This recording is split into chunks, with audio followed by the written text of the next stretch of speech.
The quiet of the house was a stark contrast to the bustling city I'd just left. I decided to surprise Clara with opera tickets. It was a small thing, a gesture I hoped would rekindle the warmth that seemed to have cooled between us lately. Lately, she'd been distant, preoccupied. I'd attributed it to stress from her work, but a niggling unease had begun to settle in my gut. I called out her name as I entered, the sound echoing through the hallway. No response. Clara? I tried again, a little louder this time. Still nothing. A slight frown creased my brow. She should have been home by now. Her work rarely kept her this late. I walked through the house, checking each room. The living room was neat, almost too neat. Clara always had a book or magazine lying around, a sign of her presence. Today, the coffee table was bare. The kitchen was equally sterile. No lingering scent of the lemon and herb chicken she'd promised to make. Just an unsettling emptiness. A faint, unfamiliar fragrance hung in the air. It was subtle, almost undetectable, but it was there. A slightly sweet, woody scent I couldn't place. It wasn't Clara's usual perfume. She preferred floral scents, light and airy. This was something different, something richer, more masculine. I found her phone on the kitchen counter. It lay face up, the screen illuminated. A new message notification blinked. I hesitated for a moment, a flicker of guilt warring with the growing knot of anxiety in my stomach. I knew I shouldn't, but I couldn't resist the urge. I glanced at the message. Just a few words, but they hit me like a physical blow. Can't wait for tonight. The world seemed to tilt on its axis. The blood drained from my face, leaving me cold and numb. The initial, could only mean one thing. Antoine. The celebrity chef whose restaurant Clara had been frequenting lately. She'd mentioned taking a cooking class there a few weeks ago, then another and another. I hadn't thought much of it at the time. Just Clara exploring a new hobby. Now, the pieces clicked into place with terrifying clarity. My mind raced, conjuring images I didn't want to see. Clara, laughing, smiling, her eyes sparkling, but not at me. At him. Antoine. Charming, charismatic, everything I wasn't. Or at least, everything I suddenly felt I wasn't. I felt a strange detachment, as if I were watching this unfold from a distance. A spectator in my own life. I didn't yell, didn't scream. I simply felt a hollow ache in my chest.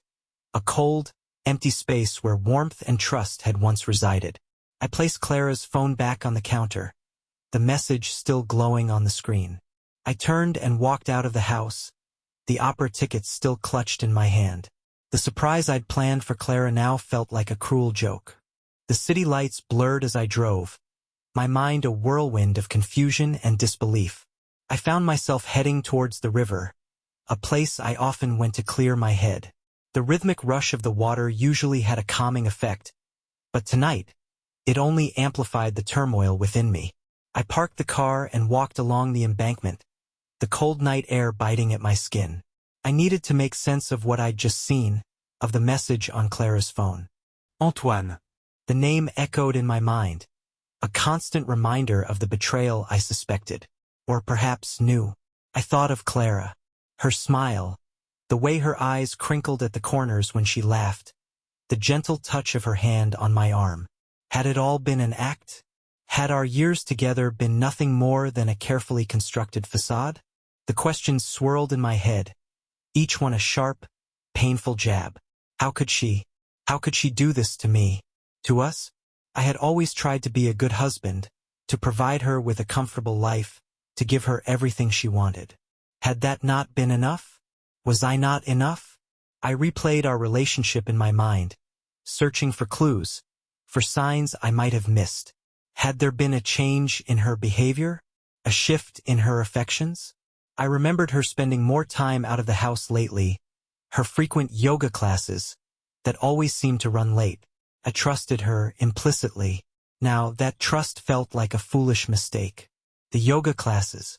Antoine's apartment was just a few blocks from the studio where she supposedly went. A cold dread settled over me. It wasn't yoga. It was him. The realization hit me with the force of a physical blow, leaving me breathless and shaken. I pulled out my phone and scrolled through my contacts. I found Clara's number and hesitated, my finger hovering over the call button. What would I say? What could I say? Confront her?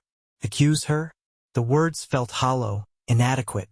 I couldn't bring myself to do it. Not yet. I needed time to think, to process what I'd discovered. I needed to understand what was happening, or what had already happened. I needed a plan. But what kind of plan? The thought of confronting Clara, of hearing her lies, of seeing the guilt in her eyes, was unbearable. I wasn't sure I could face that. Not tonight. I closed my eyes, the image of Clara and Antoine together burning in my mind. A wave of anger washed over me, hot and intense. It was quickly followed by a crushing wave of sadness, a deep, aching emptiness. I felt lost, adrift in a sea of confusion and pain. I opened my eyes and looked out at the river, the water flowing relentlessly towards the sea. The city lights reflected on the surface, creating a shimmering, distorted image of the world. My world felt like everything I knew, everything I believed in, had been shattered. I didn't know what the future held, but I knew one thing for certain. Things would never be the same again. The drive back home was a blur. I barely registered the familiar streets, the late-night traffic signals, the glow of the city lights. My mind was consumed by a single, obsessive thought. I needed to know. I needed to see for myself. Instead of turning towards our apartment building, I drove in the opposite direction, towards the yoga studio, towards Antoine's apartment. A plan, vague and impulsive, began to form in my mind. I would watch them. I would see them together. I needed that confirmation, that undeniable proof, before I could even begin to think about what to do next. I parked a few streets away from Antoine's building, careful not to be seen. It was a sleek, modern complex, the kind that catered to the city's elite. Of course, to fit Antoine's image perfectly. The thought of Clara in that building, in his apartment, made my stomach churn. I waited. Minutes stretched into an hour. The city gradually quieted down, the late-night revelers making their way home. Just as I was about to give up, a familiar figure emerged from the building. Clara. She was wearing a dress I didn't recognize, her hair styled differently. She looked different, younger somehow, more vibrant. She glanced around furtively before hailing a taxi. I followed, keeping a safe distance. The taxi dropped her off a few blocks from our apartment. I watched as she slipped into the building, her movements quick and practiced. She was clearly trying to avoid being seen. I didn't follow her. Not yet. I needed to see him. I needed to see them together. I drove back to Antoine's apartment and parked in the same spot. This time, the wait was shorter. Less than an hour later, Antoine emerged from the building. He was alone. He walked with a confident swagger, his phone pressed to his ear. He was talking animatedly, his voice a low rumble. I couldn't make out the words, but I didn't need to. I knew who he was talking to.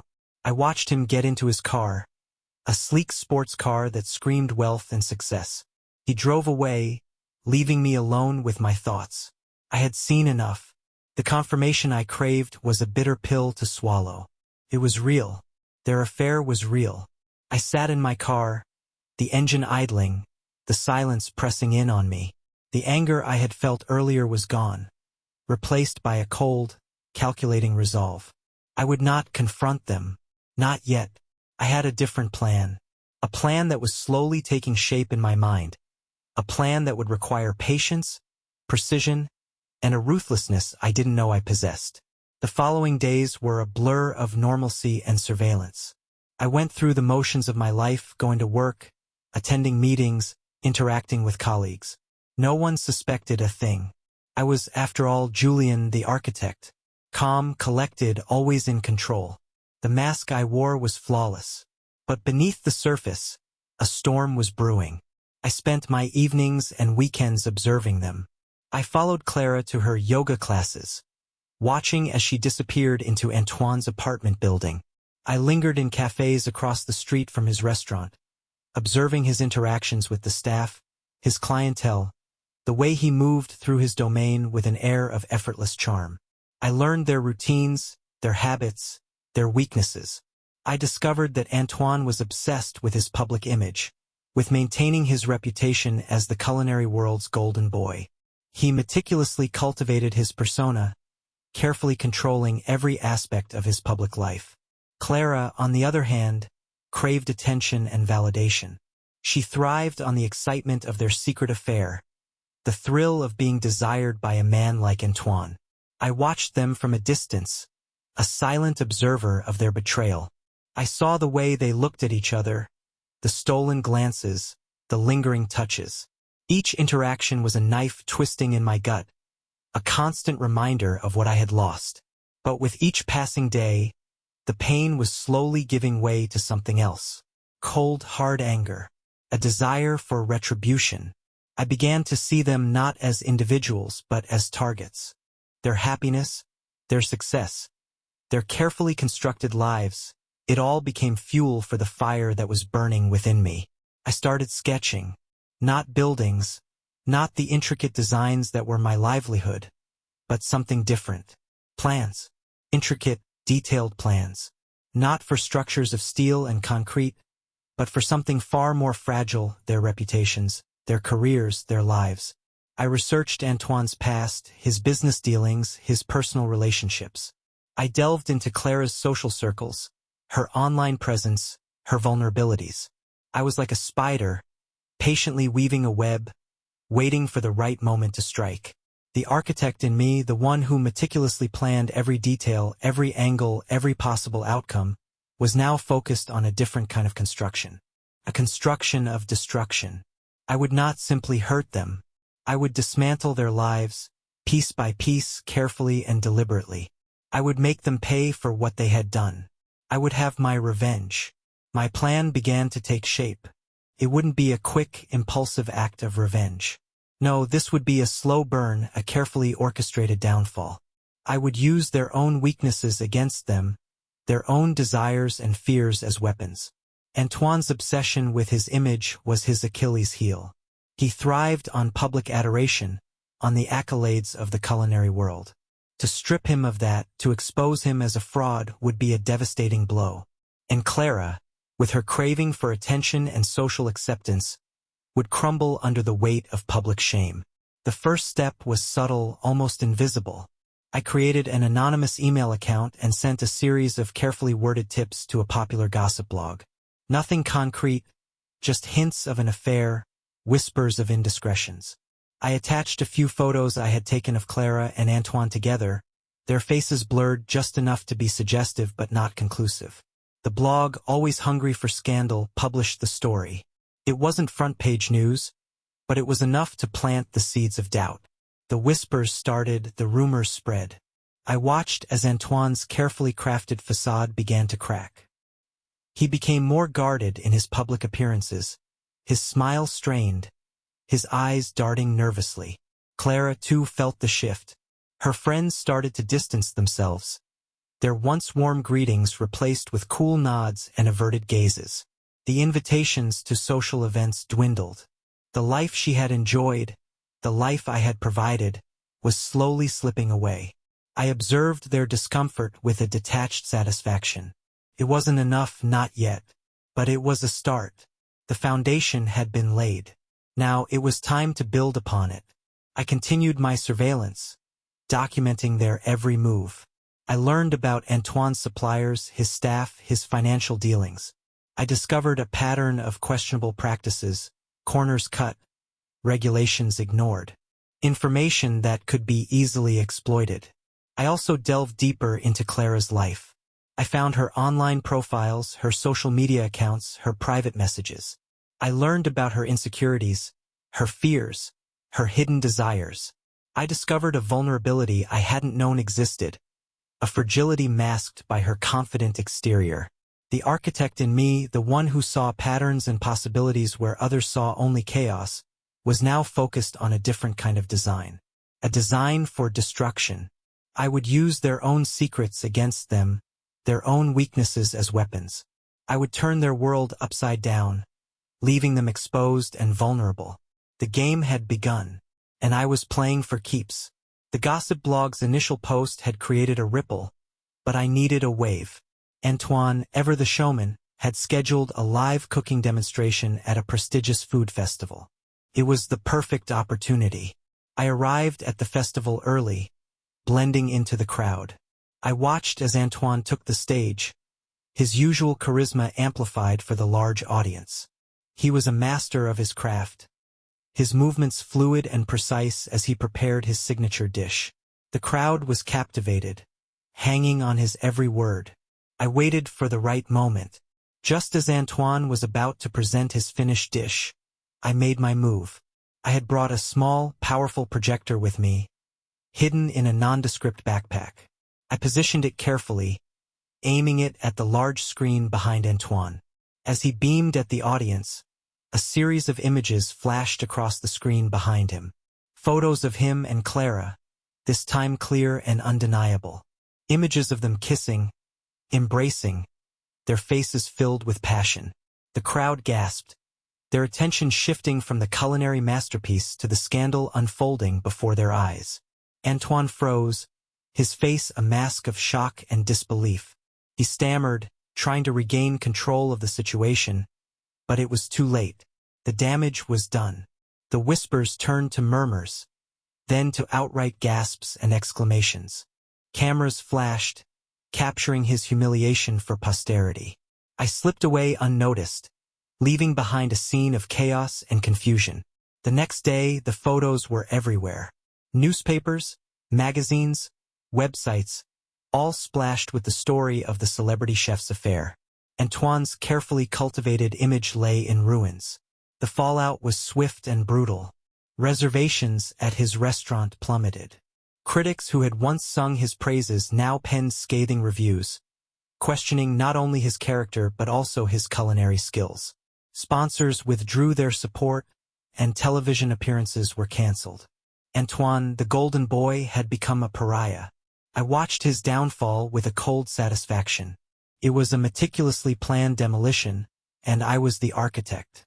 But my work wasn't finished yet. Clara was still out there, relatively unscathed. It was time to turn my attention to her. While Antoine was imploding in the public eye, Clara was experiencing a different kind of torment. The whispers and stares followed her everywhere. Her once vibrant social life evaporated. Friends she had known for years now avoided her, their loyalty tested by the scandal.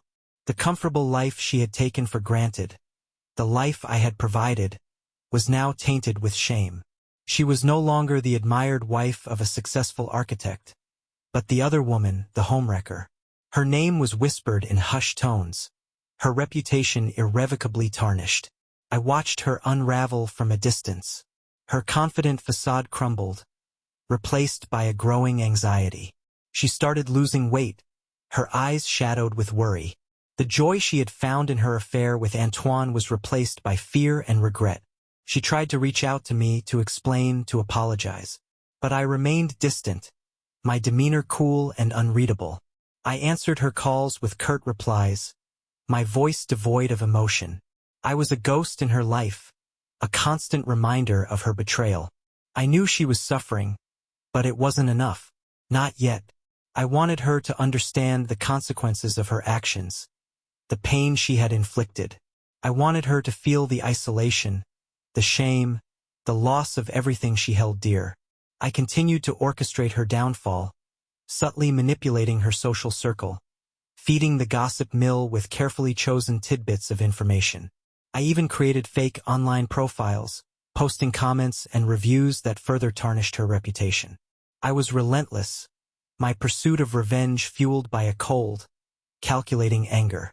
I watched as Clara's world shrank, her once bright spirit dimming under the weight of public condemnation. She became a prisoner of her own choices, trapped in a web of her own making. And I, the architect of her destruction, watched from the shadows, waiting for the final act to unfold. Antoine, once the darling of the culinary world, was now a shadow of his former self. The loss of his reputation had hit him harder than I anticipated. His restaurant, once bustling with patrons, was now eerily quiet. The few remaining customers were mostly curious onlookers, drawn by the scandal rather than the food. He became reclusive, avoiding the public eye. He stopped giving interviews, canceled all his public appearances, and rarely ventured out of his apartment. The vibrant, charismatic chef had been replaced by a haunted figure, his eyes filled with suspicion and fear. He suspected everyone, his staff, his suppliers, even his closest friends. He saw conspiracies everywhere, convinced that someone was out to get him. He didn't realize that the true architect of his downfall was closer than he thought. I continued to torment him, anonymously. I reported his restaurant for health code violations, ensuring a thorough and devastating inspection. I manipulated online reviews, turning his once stellar ratings into a sea of negativity. I even planted rumors about his financial instability, suggesting that his business was on the verge of collapse. With each passing day, Antoine's paranoia grew. He became a prisoner of his own fears, trapped in a downward spiral of suspicion and self-destruction. He was a man drowning, desperately grasping at straws, unaware that the hand pushing him under was mine. I watched his descent with a detached fascination. It was like observing a scientific experiment, a study in human fragility. Antoine, the man who had everything, was now losing it all piece by piece. His career, his reputation, his sanity, all crumbling before my eyes.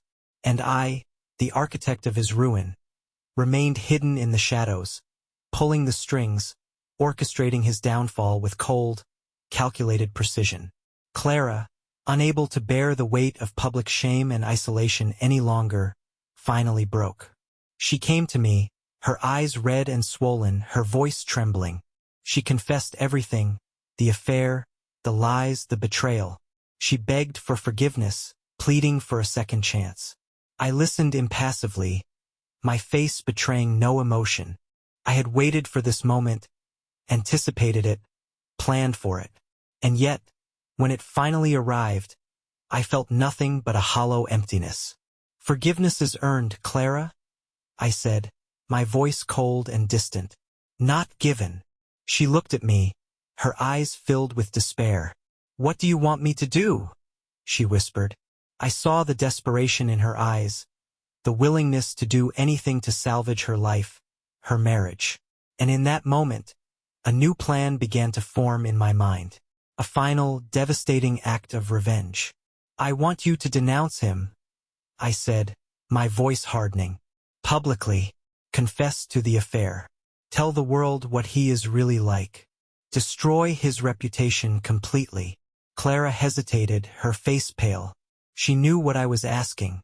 It was a cruel request, a betrayal of the man she had claimed to love. But she also knew that I held her fate in my hands. "If I do this," she said, her voice barely a whisper, "will you forgive me? Will you take me back?" I looked at her, a cold smile playing on my lips. "We'll see," I said, my voice devoid of any promise. Clara, desperate and with nowhere else to turn, agreed. She knew that by destroying Antoine, she would be destroying a part of herself. But she was willing to pay that price, to do whatever it took to escape the abyss she had fallen into. And I, the puppet master, watched as she prepared to carry out my final act of revenge. Clara's public denouncement of Antoine was a masterpiece of carefully orchestrated destruction. I helped her craft the narrative, ensuring it was both believable and devastating. We chose a high-profile platform, a live television interview on a popular morning show. She appeared on the show looking fragile and remorseful. She spoke of her affair with Antoine, her voice trembling with emotion.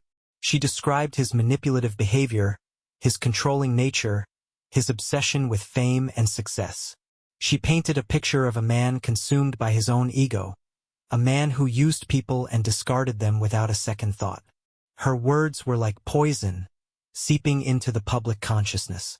The viewers, who had once admired Antoine's charm and talent, now saw him in a different light. The image of the golden boy was shattered, replaced by that of a manipulative narcissist. Clara's confession was the final nail in Antoine's coffin. His remaining supporters abandoned him, his business partners cut ties, and his few remaining friends distanced themselves. He became a pariah, shunned by the very world he had once craved acceptance from. He tried to defend himself, to deny the accusations, but his words rang hollow. Clara's testimony was too convincing, her pain too real. The public had made up their mind. Antoine was guilty. I watched the spectacle unfold with a cold detachment. It was a brutal takedown, a public execution. And I, the architect of his demise, had orchestrated it all from the shadows. Clara, having fulfilled her part of the bargain, turned to me, her eyes filled with a mixture of hope and fear. She had done what I asked, paid the price I demanded. Now it was my turn to fulfill my end of the deal. Clara stood before me, her hands clasped tightly, her eyes searching mine for a sign of forgiveness. She had done what I asked, confessed her betrayal, and destroyed Antoine. She had paid the price, and now she awaited her reward. But I had no intention of fulfilling my end of the bargain. The forgiveness she craved, the reconciliation she hoped for, would never come. I had used her just as she had used me. She was a pawn in my game of revenge, a tool to achieve my ultimate goal. "You did well, Clara," I said, my voice devoid of emotion. "You played your part perfectly." She looked at me, confusion clouding her eyes. "What do you mean?" she asked, her voice trembling. "I mean that you're no longer of use to me," I said, my voice hardening. "You served your purpose. You destroyed him, just as I asked." Clara's face paled. "But you promised," she stammered. "You said if I did this, you would forgive me. You would take me back." I laughed, a harsh, humorless sound. "Did you really believe that?" I asked, my voice dripping with contempt. "Did you really think I could ever forgive you after what you did?" Clara's eyes widened in horror. She realized, finally, that she had been deceived. I had used her, manipulated her, and discarded her like a broken toy. "You're a monster," she whispered, her voice filled with loathing. "Perhaps," I said, shrugging. "But you made me this way." I turned and walked away, leaving Clara standing alone in the wreckage of her life. She had lost everything: her lover, her friends, her reputation, and now her husband. She had paid the ultimate price for her betrayal, and I, the architect of her destruction, felt no remorse. Antoine, stripped of his reputation, his career, and his self-respect, spiraled into despair. The world he had meticulously constructed, the world of fame and culinary acclaim, had crumbled around him. He was a ghost, haunting the ruins of his former life. He lost his restaurant, his sponsors, his friends. He became a recluse, hiding away in his apartment, the silence amplifying his sense of isolation. The whispers followed him everywhere, even within the confines of his own home. He could feel the judgment, the scorn, the pity. He tried to rebuild his life, to salvage what was left of his career, but it was a futile effort. The taint of the scandal clung to him like a shroud. No one wanted to associate with him, no one wanted to give him a second chance.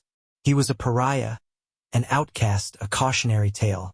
He thought of Clara, the woman who had betrayed him, the woman who had delivered the final blow to his already shattered ego. He hated her, with a burning, all-consuming passion. He blamed her for his downfall, for the destruction of his life. But his hatred was a double-edged sword. It consumed him, gnawing at his insides, poisoning his mind. He became obsessed with her, with the memory of their affair, with the betrayal that had ripped his world apart. He tried to contact her, to confront her, to demand an explanation. But she refused to see him, refused to speak to him. She had moved on, trying to piece together the fragments of her broken life. She wanted nothing to do with him, with the man who had brought her so much pain. Antoine was left alone with his demons, trapped in a prison of his own making. He had lost everything, including his will to live. He was a broken man, a shell of his former self. And I, the architect of his ruin, watched his descent into darkness with a cold, detached satisfaction. My revenge was complete. Julian, standing on the balcony of his meticulously designed home, looked out over the city. He had achieved his revenge, but the emptiness inside him remained. He had become the very thing he despised, a manipulator, consumed by darkness. Antoine, stripped of everything he held dear, spiraled into despair. He lost his restaurant, his friends, and his sense of self. He became a shadow of his former self, a cautionary tale of ambition and betrayal. Julian, standing on the balcony of his meticulously designed home, looked out over the city. He felt no satisfaction, no sense of closure. He had achieved his revenge, but the emptiness inside him remained. He had become the very thing he despised, a manipulator, consumed by darkness.